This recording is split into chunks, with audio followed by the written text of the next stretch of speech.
जय श्री गणेश। नमस्कार। मैं आचार्य संजय द्विवेदी। मेरे समस्त प्रबुद्ध दर्शकों का मेरे चैनल पर हार्दिक स्वागत है। आज मैं युवराज बुध के राशि परिवर्तन प्रभाव को लेकर आपके सम्मुख उपस्थित हूँ। नवग्रहों में युवराज बुध 10 मई से अपनी राशि का परिवर्तन करेंगे तथा वर्तमान अपनी नीच राशि मीन राशि को छोड़कर तथा राहु के प्रभाव से मुक्त होकर मेष राशि में प्रवेश करने जा रहे हैं। मेष राशि मंगल की राशि है, जहां पर मंगल और बुध का आपसी संबंध मित्रवत नहीं होता है, परंतु तात्कालिक रूप से एक अच्छा भाव उत्पन्न हो रहा है, जिसके कारण एक अच्छा लाभ ये देने जा रहे हैं, सकारात्मक परिणाम की प्राप्ति कराने जा रहे हैं। मेष राशि में जब बुध का परिवर्तन होगा उस समय पहले से ही मेष राशि में अपनी उच्च अवस्था में सूर्यदेव का गोचर चल रहा है। इसके साथ ही साथ वहां पर शुक्राचार्य होंगे। मेष राशि में त्रिग्रहियों का निर्माण होने वाला है। अब बुध और सूर्य आपसी परम मित्र के भाव में होते हैं तथा बुध और शुक्र में भी मित्रता का भाव है, तो ये त्रिग्रह योग एक विशेष लाभ देने जा रहा है। समस्त राशि के जातकों को कुछ विशेष लाभ प्रदान करने पर। अब क्योंकि बुध इस सौरमंडल के अत्यंत महत्वपूर्ण ग्रह इसलिए हैं क्योंकि ये एक ऐसे ग्रह जो अपना संपूर्ण प्रभाव त्वरित प्रदान कर देते हैं, क्विक रिस्पॉन्स प्लैनेट हैं। इसी प्रकार से इस जगत में कोई भी ऐसा कार्यक्षेत्र नहीं जहां पर बुध का प्रभाव ना हो। बुध के बिना कोई कार्यक्षेत्र संभव नहीं, क्योंकि कैलकुलेशन के कारक बुध है, वाणी के कारक बुध है, बुद्धि के कारक बुध है, व्यापार के कारक बुध है, कला क्षेत्र के कारक बुध है। जितनी भी गणनाएं, जितना भी मैथ का कार्य है वो बुध के कार्यकत्व में आता है। तो बिना बुध के तो कार्यकत्व कोई किसी प्रकार का कार्यक्षेत्र संभव ही नहीं। अब बुध का जब एक सकारात्मक परिवर्तन होने आ रहा है, ये अपने नीच राशि से मुक्त होकर राहु के प्रभाव से मुक्त होकर बुधादित्य योग में पहुंचने वाले तथा यहाँ पर एक विशेष रूप से धनदायक योग भी बनेगा, जिसके कारण समस्त जातकों को एक लाभ मिलेगा। आज मैं मीन राशि के लिए बुध के इस राशि परिवर्तन का किस प्रकार का परिणाम मिलने वाला है, कहां पर कौन सा भाव प्रबल होगा, किस प्रकार से इस समय को आप उपयोगी बना सकते हैं, कैसे इस समय विशेष लाभ ले सकते हैं, किस उपाय से विशेष लाभ प्राप्ति हो सकती है, संपूर्ण विश्लेषण मैं पूर्ण तरीके के साथ करने जा रहा हूं। प्रिय दर्शकों, ये राशिफल आपके चंद्र राशि पर आधारित है, अर्थात आपकी जन्म कुंडली में यदि 12 नंबर में चंद्रमा है तो आपकी मीन राशि। मीन राशि के स्वामी गुरुदेव बृहस्पति हैं। गुरुदेव बृहस्पति के लिए यदि हम अवलोकन करें तो यहाँ पर बुध 2 केंद्र के स्वामी, यहाँ पर बुध आपके सुख के स्वामी है तथा आपके सप्तम के स्वामी। सुकेश सप्तमेश का गोचर आपके धन भाव में प्रारंभ होने वाला है। धन भाव की स्थिति अत्यंत प्रबल होने जा रही है।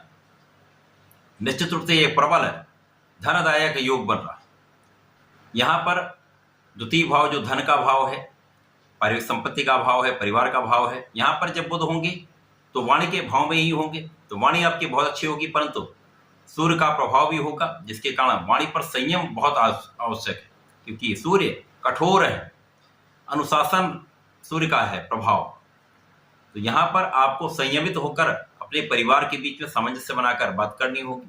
तो इस समय में आपको परिवार का संपूर्ण सहयोग भी मिलेगा, परिवार के साथ आपके संबंध भी अच्छे रहेंगे, पारिवारिक संपत्ति से भी आपको लाभ मिलेगा। इस प्रकार से यहाँ पर यदि हम देखें तो जीवन साथी का संपूर्ण सहयोग मिलने वाला है। जीवन साथी से आपको धन प्राप्ति भी होने वाली है तथा आपके सुखों में वृद्धि का संपूर्ण योग बनने जा रहा है। अब यहाँ चूंकि यहाँ पर बुध 2 केंद्र के स्वामी होकर धन भाव में जो अत्यंत विशिष्ट स्थिति बनाता है, जिसमें धनदायक योग बन रहा है, तो इस समय में आपके लिए महाधन का योग 100% बन रहा है। इस धन की प्राप्ति से आप अपने सुखों को बढ़ाने वाले हैं, अपने सुख संपत्ति का अर्जन करने वाले हैं। भूमि भवन वाहन का योग बन रहा है, जिसका आप लाभ ले सकते हैं। विशेष रूप से वाहन का यहाँ पर योग बनने वाला है। इस समय में आप स्वस्थ भी रहने वाले हैं, आपकी सारी समस्याएं कम होंगी तथा यहाँ पर आपके आध्यात्म में वृद्धि होगी।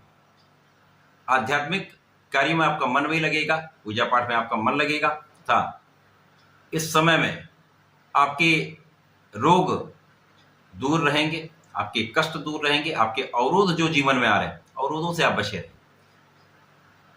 यहाँ पर सीधे बोलने से बचना होगा। सीधे बोलने से बचेंगे तो वाद विवाद की संभावना कम से कम। यहाँ पर आप अपने ऋण चुका सकते हैं, ऋण से मुक्त हो सकते हैं। इसी प्रकार से यदि यहाँ पर अवलोकन करें तो सप्तम जो कि साझेदारी का भाव है, इसी प्रकार से जीवन साथी का भाव। साझेदारी में यदि आप पूर्ण रूप से ध्यान देकर अपना कार्य करते हैं तो इस समय में आपके साझेदारी के भाव से भी एक अच्छा धन लाभ आप लेने वाले हैं, क्योंकि ये गुरु की राशि है, ज्ञान की राशि है।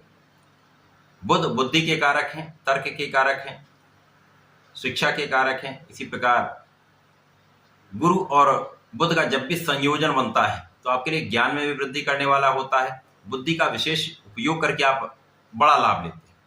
तो इस समय में निश्चित रूप से आपका ज्ञान भी प्रबल होगा, बुद्धि बल भी श्रेष्ठ रहेगा, जिसके कारण आपके धैर्य से, आपके विवेक से आप बहुत अच्छे निर्णय लेने वाले हैं, जो आपके भविष्य के लिए बहुत अच्छा लाभ देने वाले हैं। तो ये समय आपके लिए अच्छा है। समय में आपको नियमित रूप से भगवान गणपति की शरण में रहना चाहिए। प्रत्येक बुधवार को गणपति स्तोत्रम का पाठ करना ही चाहिए। प्रतिदिन आपको ओम नमो भगवते वासुदेवाय का कम से कम 21 बार जप कर लें अथवा एक माला का कर लें तो सर्वश्रेष्ठ लाभ है। तो ऐसा करके समय का उपयोग करें, लाभ लें। धन्यवाद, नमस्कार।